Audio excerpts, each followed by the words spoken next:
वहाँ भी उस वक़्त भी 2013 के इलेक्शन के अंदर उर्दू बाज़ार के बैलेट पेपर और 35 पंक्चर और ये स्टोरियाँ जो है इसको प्लांट करके मौसूफ जो है वो कंटेनर पर चढ़ गए और कंटेनर पर चढ़ के उन्होंने 126 दिन का धरना दिया। और उस 126 दिन के धरने के अंदर सिविल नाफरमानी जैसे पाकिस्तान को फ़ायदा पहुँचाने के काम, हुंडी के ज़रिए पैसे मंगवाने की जो है मुहब्बे वतन अपीलें, उसके बाद पार्लियामेंट पे हमला करने जैसी जमहूरी हरकतें और पीटीवी की नशरियात बंद करा के एक दूसरे को मुबारकबाद देने की सेलिब्रेशंस जो हैं ये कारनामे सर अंजाम दिए। उसके बाद 2018 का इलेक्शन हुआ, उसके अंदर चूंकि वो खुद जीत गए तो उनको याद नहीं रहा, उनकी याददाश्त भूल गई कि आरटीएस जो है वो कैसे बिठाया गया था, रिजल्ट्स जो है वो कितने घंटों बाद जो है वो आए थे। और उस इलेक्शन से पहले जो प्री पोल रिगिंग की जो है वो शक्ल के अंदर जिस तरह से हमारी टिकटें वापस कराई गई, जनूबी पंजाब महाज बनवाया गया और जो पंजाब असम्बली के अंदर हमारा मैंडेट था उसको चोरी किया गया और आज़ाद उम्मीदवारों को डंडे के जोर के ऊपर बनी गाला भिजवा कर हुकूमत बनाई गई।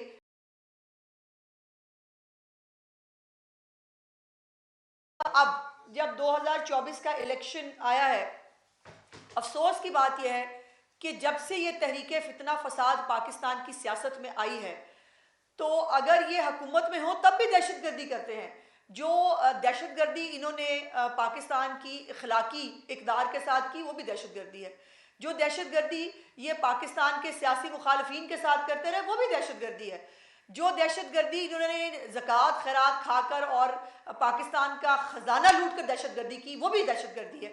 ये तमाम दहशतगर्दियाँ जो है वो करने के बाद भी अब भी उनको ठंड नहीं पड़ रही।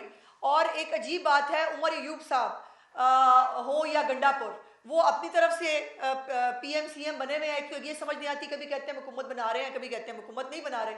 और उनको इलेक्शन दोबारा भी नहीं कराना, उनको इलेक्शन ठीक भी लग रहा है। केपीके के अंदर वो जो है वो पार्लियामेंट्री पार्टी की अपनी मीटिंग्स भी बुला रहे हैं, लेकिन पंजाब के अंदर जो है वो फितना फसाद करने से बाज नहीं आ रहे।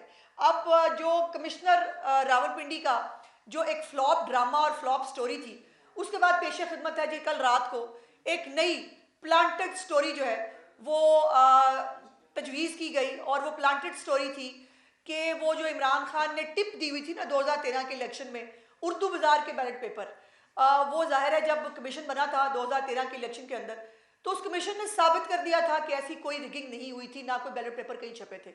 अब चूंकि वो एक टिप मौजूद थी जो सोशल मीडिया ब्रिगेड है और जो इनको चलाने वाले हैं उनके पास, उन्होंने एक प्लांटेड स्टोरी जो है वो कट प्लांट की। और उसके अंदर मुझे बड़े अफसोस से कहना पड़ता है कि आपकी बरादरी के जो अपने आप को सहाफ़ी कहते हैं, जो किसी और के हाथों इस्तेमाल होते हैं, मेरा सवाल है, जो सहाफ़ी किसी पॉलिटिकल पार्टी के एजेंडे पे काम करें वो सहाफ़ी होते हैं? जो किसी के कहने पर प्लांटेड स्टोरियां करें वो सहाफ़ी होते हैं? जो किसी के सोशल मीडिया जो ग्रुप्स हैं उनका मेंबर हो वो सहाफ़ी होते हैं?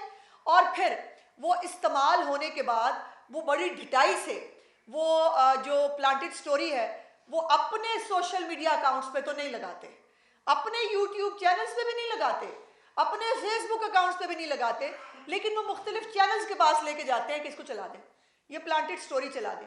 कल जो प्लांटेड स्टोरी बनाई गई वो है कि जी एक अनारकली के अंदर किसी पब्लिशर के पास बैलेट पेपर छप रहे हैं और वो बैलेट पेपर जो है वो बाकायदा एक पूरा स्टिंग ऑपरेशन होता है। राय साकिब खरल साहब जैसे जय्यद सहाफ़ी हमारे जो हैं वो साथ दो चार और जय्यद सहाफ़ियों को लेते हैं और वो ऐसे खुल के वो अंदर एंटर होते हैं। अजीब पागल थे वो, चोर थे जो बैलेट पेपर छाप रहे थे दरवाजे खोल के, वो दरवाजे खोल के बैलेट पेपर छाप रहे थे। उसके बाद जब ये एंटर होते हैं तो वो सारे घरों को चले जाते हैं, वो कहते हैं आप आए ना, ये देखें ना पड़े में, आप यहाँ पे अपनी बनाए जो उसके बाद वहाँ पर बाकायदा अदाकारी होती है, बाकायदा यूँ पकड़ पकड़ के वो बैलेट पेपर जो है, ये बैलेट पेपर छप रहे हैं, मनसेरा 15 के हैं और ये बैलेट पेपर की तैयारी हो रही है। अब इसके ऊपर 3 4 5 सवाल, बैलेट पेपर लाहौर में छपेंगे, और कोई नहीं मिला बैलेट पेपर छापना से इर्द गिर्द, हमें मतलब कोई जगह नहीं मिली कि अगर हमने बैलेट पेपर छापने थे तो हम इतने कोस दूर हम लाहौर में आके बैलेट पेपर छपवाने हैं। और बैलेट पेपर छपवाने, सवाल नंबर 2, बैलेट पेपर छपवाने की ज़रूरत क्या है? हम तो खुद दूसरा वो इतनी ही आरओ जो है वो कॉर्डियल है और इतनी ही ये काम आरओ के बगैर तो हो नहीं सकता ना। तो फिर अगर ये आरओ आज बैलेट पेपर छाप के मैनेज हो सकती है तो उस वक्त भी हो सकती थी। सवाल नंबर 3 कि ये खुलेआम दरवाजे खोल के बैलेट पेपर कौन छापता है?